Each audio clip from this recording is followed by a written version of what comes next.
How to fix app not available in your country or region issue on your iPhone. If you are encountering the error, this app is not available in your country or region on your iPhone or iPad while using iOS, here's a short guide video to solve this issue. First of all, you have to launch your settings on your device. From there, scroll down, there you'll see general options, simply tap on it.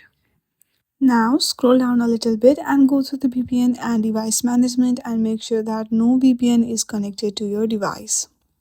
Once you check that, go back and tap on date and time zone should be accurate and set automatically. Once you do all of this on the general, you have to go through your Apple ID and go through its account settings.